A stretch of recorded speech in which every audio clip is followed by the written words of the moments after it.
Hello everyone, welcome back to our channel Akhila Satya's journey. ఎలా ఉన్నారండి అందరూ? ఈరోజు వీడియోలో మీకు ఒక మంచి healthy and tasty cake recipe అయితే చూపించబోతున్నాను. జనరల్గా మనలో చాలామంది కేక్ తయారు చేయాలంటే మైదా, షుగర్, ఎగ్స్ అలాగే ఓవెన్ ఇవన్నీ ఉంటేనే కేక్ తయారు చేయగలం అనుకుంటాం. కానీ ఇవేవి లేకుండానే ఇంట్లో టేస్టీగా అండ్ హెల్తీగా ఎలా చేయాలో ఈరోజు చూసేద్దాం రండి. సో ఇప్పుడు ముందుగా మిక్సింగ్ బౌల్ తీసుకొని ఇక్కడ షుగర్కు బదులు నేను జాగరీ పౌడర్ వాడుతున్నానండి. ఈ బెల్లం పొడి మీకు అన్ని స్టోర్స్లో కూడా అవైలబుల్గా ఉంటుంది. మీకు బెల్లం పొడి అవైలబుల్గా లేకపోతే బెల్లం కరిగించి కూడా తీసుకోవచ్చు. ఇక్కడ బెల్లం పొడి అనేది 1/2 కప్ తీసుకుంటున్నాను. 1/2 కప్ బెల్లం పొడికి అయితే 1/2 కప్ పెరుగు తీసుకోవాలి. అలాగే పెరుగు వేసుకున్న తర్వాత 1/2 కప్ ఆయిల్ వేసుకోవాలి. అన్ఫ్లేవర్డ్ ఆయిల్ మాత్రమే వాడండి. ఇక్కడ sunflower oil, rice bran oil, olive oil ఏదైనా వాడొచ్చండి. పీనట్ ఆయిల్ అలాంటి స్మెల్ వచ్చేవి వాడకూడదు. సో ఈ విధంగా వేసుకున్న తర్వాత ఈ 3 ఇంగ్రీడియంట్స్ కూడా బాగా కలిసినట్టు ఈ విధంగా కలుపుకోవాలి. నేను ఇక్కడ హ్యాండ్ విస్కర్ని యూజ్ చేస్తున్నానండి. మీ దగ్గర ఎలక్ట్రిక్ విస్కర్ ఉంటే దాంతో కూడా మిక్స్ చేసుకోవచ్చు. సో మనం ఇక్కడ హెల్తీగా కేక్ రెసిపీ చేస్తున్నాం కాబట్టి ఇక్కడ నేను మైదాకు బదులుగా గోధుమ పిండినే వాడుతున్నాను. సో మనం 1/2 కప్ బెల్లం పొడి తీసుకున్నాం కాబట్టి 1 కప్ గోధుమ పిండిని తీసుకోవాలి. ఈ డ్రై ఇంగ్రీడియంట్స్ అన్ని ఇలా జల్లెడ లేదా స్ట్రైనర్ని యూజ్ చేసి జల్లించుకోండి. ఎందుకంటే ఏదైనా వేస్టేజ్ ఉంటే రిమూవ్ అయిపోతుంది. ఇప్పుడు 1 కప్ గోధుమ పిండికి 1 స్పూన్ బేకింగ్ పౌడర్ అయితే తీసుకుంటున్నాం. అలాగే 1/2 స్పూన్ బేకింగ్ సోడా కూడా యాడ్ చేసేసుకుందాం.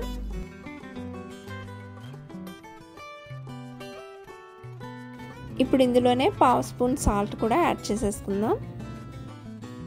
సో ఇప్పుడు ఈ పిండి మిశ్రమాన్ని అంతా కూడా ముందుగా కలిపి పెట్టుకున్న బెల్లం మిశ్రమంలోకి జల్లించుకోవాలండి. సో చూస్తున్నారు కదా, విస్కర్ను ఉపయోగించి వీటన్నింటినీ బాగా మిక్స్ చేసుకోవాలి.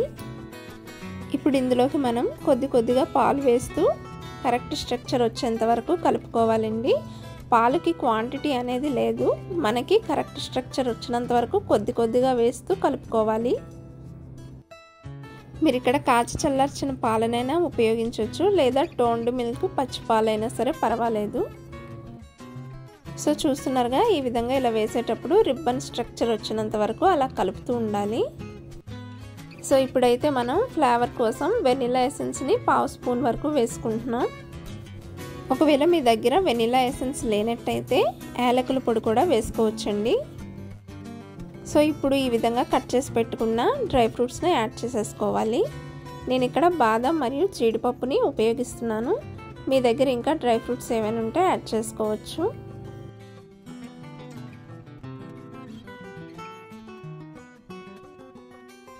నేను ఈ నట్స్తో పాటు ఇక్కడ డేట్స్ కూడా వాడుతున్నాను. డేట్స్ వాడినప్పుడు ఈ విధంగా చిన్న ముక్కలుగా కట్ చేసి వేసుకోవాలి. ఈ విధంగా డేట్స్తో పాటు మీ దగ్గర ఉంటే రెజిన్స్ కూడా మిక్స్ చేసుకోవచ్చు. టూటీ ఫ్రూటీని మిక్స్ చేయడం వల్ల కేక్ మంచి గార్నిషింగ్తో పాటు టేస్ట్ని కూడా ఇస్తుంది. టూటీ ఫ్రూటీని మీ దగ్గర ఉంటే వేసుకోండి, లేదంటే స్కిప్ చేయొచ్చు. సో ఈ విధంగా కేక్ మిక్స్ అంతా బాగా మిక్స్ చేసిన తర్వాత కేక్ మౌల్డ్ని తీసుకొని ఆయిల్తో కానీ నెయ్యితో కానీ బాగా గ్రీజ్ చేసుకోవాలి. మీ దగ్గర నెయ్యి లేదా నూనె కాకుండా బటర్ పేపర్ ఉన్న బటర్ పేపర్ కూడా యూజ్ చేయొచ్చండి. సో ఇప్పుడు కేక్ మిక్స్ అంతా ఇందులోకి ట్రాన్స్ఫర్ చేసేసుకుందాం. సో కేక్ మిక్స్ ట్రాన్స్ఫర్ చేసిన తర్వాత ఈ విధంగా 2-3 టైమ్స్ ట్యాప్ చేసుకోండి. ఎయిర్ బబుల్స్ ఏమైనా ఉంటే రిమూవ్ అవుతాయి. సో ఇప్పుడు పైన నట్స్తోని అలాగే టూటీ ఫ్రూటీతోని మీకు నచ్చినట్టు గార్నిషింగ్ చేసుకోవచ్చు. నేనైతే ఈ విధంగా గార్నిష్ చేస్తున్నాను. కేక్ బేకింగ్ చేసుకోవడానికి కేక్ మౌల్డే ఉండక్కర్లేదండి. మీ దగ్గర కేక్ మౌల్డ్ లేకపోయినట్లయితే ఫ్లాట్గా ఉండి థిక్గా ఉండే వెజల్స్ని ఏవైనా యూజ్ చేయొచ్చు. సో కేక్ బేక్ చేయడానికి ముందుగా కుక్కర్ని ప్రీహీట్ చేసుకొని ఉంచుకోవాలండి. ఇది బాగా వేడెక్కిన తర్వాత ఇందులోకి ఇలాంటి స్టాండ్ని ఒకటి కానీ లేదా కొంచెం థిక్గా ఉండే ప్లేట్ని కానీ బోర్లించి దాని మీద ఈ కేక్ బౌల్ని పెట్టేసుకోవాలి. కేక్ బౌల్ని పెట్టినప్పుడు చాలా జాగ్రత్తగా పెట్టాలండి. అంచుల వెంబడి అసలు తగలకుండా పెట్టాలి.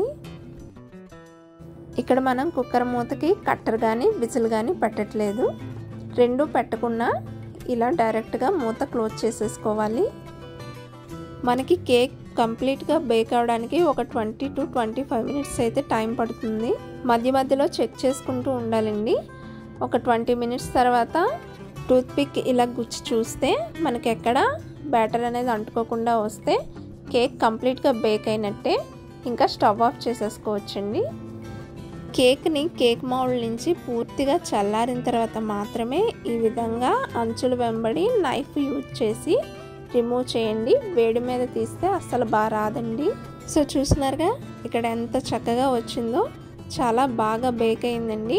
నట్స్తోని చాలా అందంగా కనిపిస్తుంది. సో చూస్తున్నారు కదండి ఇక్కడ ఎంత బాగా సాఫ్ట్గా కట్ అవుతుందో. మీరు దీని స్ట్రక్చర్ ఇక్కడ చూసుకున్నట్టయితే చాలా స్పాంజీగా ఫ్లఫీగా ఉంది. టేస్ట్ కూడా చాలా బాగా వచ్చిందండి. మీరు కూడా ఈ హెల్దీ కేక్ని మీ ఇంట్లో ఒకసారి తప్పకుండా ట్రై చేయండి. వీడియోని ఇక్కడ వరకు చూసినట్లయితే వీడియోని లైక్ చేయడం అస్సలు మర్చిపోవద్దు. అలాగే మా ఛానల్ని కొత్తగా చూస్తున్న వారైతే తప్పకుండా సబ్స్క్రైబ్ కూడా చేసుకోండి. సో చూసారు కదండి, ఇది ఇవాళ వీడియో. ఇంకొక కొత్త రెసిపీతో మళ్ళీ కలుద్దాం. Until then bye bye. Thank you for watching.